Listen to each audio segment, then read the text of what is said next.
Hi, I'm Sue. When trying to obtain an overall success in doing business in another country, you cannot forget the need to research the cultures and practices of the country in areas such as food, entertainment, and recreation.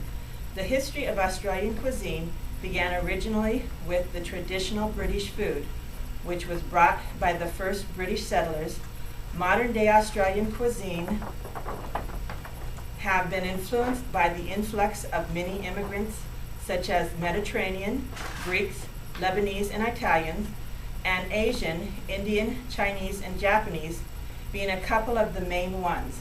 Globalization, as in most countries, has had a strong effect on the Australian cuisine. You will find restaurants that have adapted their food service to reflect the multicultural culinary influences. Fast food chains have found their place in places all over Australia. But the British traditions are still visible from both domestic cooking and takeaway or carry-out food areas, with pies and fish and chips remaining popular. Seafood is very popular in Australia, as so much of the population resides near the coastal area. In addition, you will be able to find beef, mutton, lamb, and chicken, as they equally are as popular. You can pretty much find just about any type of food you want. A few of the traditional Australian foods are Vegemite, which is a black spread made from yeast plus salt and is spread on toast and sandwiches. The meat pie, which is approximately 260 million meat pies are eaten by the Australians every year. Pavola, it's a dessert with soft meringue with a fruit and cream fillings. And lamingtons, which is a sponge cake cube dessert coated with chocolate and coconut. Should you be invited to a dinner party while in Australia, wine is the appropriate alcoholic contribution, and no wine is considered too expensive. Should you, as a guest, bring a cheap wine, you would be frowned upon and your wine would be left unopened. Good practice in Australia is to take a small gift, such as chocolate, wine, or flowers.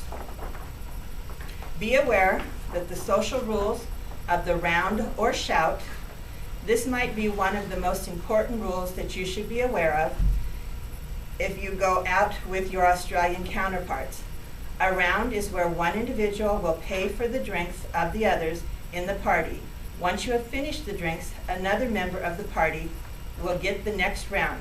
Every member of the group must buy the same number of rounds.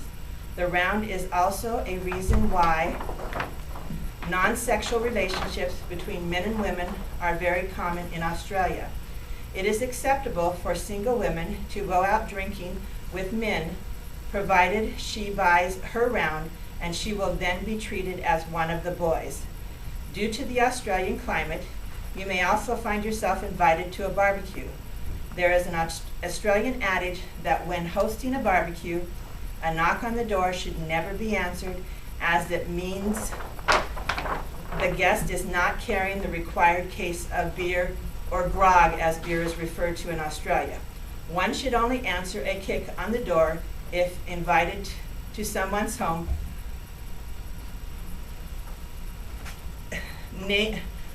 for a barbecue. Etiquette stipulates that you make a contribution to the alcohol that the guest will be drinking. The Australians feel that when it comes to bringing beer, a six-pack is okay, but a case is much better. Should you go to a restaurant with a group of Australian friends and split the bill, it will be split amongst the parties at the table. In Australia, when splitting the bill, there is no consideration given to each member's financial status, background, or their gender. It is unlikely that one individual will feel an obligation to pay for others, nor do any of the other members of your group want to be paid for, as Australians feel that to accept generosity may cause feelings of shame. But keep in mind, in business, these rules are bent a little, as the bill may be picked up as a wrong way of promoting good relations. Unlike in the United States, tipping is expected. Tipping is optional in Australia. In restaurants, a tip is only left should you be provided with above average service. Bartenders are not usually tipped either unless you have thoughts of seducing them. Even if you do not tip the bar employees, they will continue to serve you on a future visit. You will find no grudge is held against those who do not tip. As to taxi drivers, you would usually only tip them if they initiate a good conversation and do not cheat you as a customer. Keep in mind, when getting in a taxi, Australian etiquette is to sit in the front seat. Sitting in the back seat is too much like being chauffeured, and they find it too difficult to have a meaningful conversation. Part of the fun of a new culture and country you are visiting should be experiencing the culture and the food.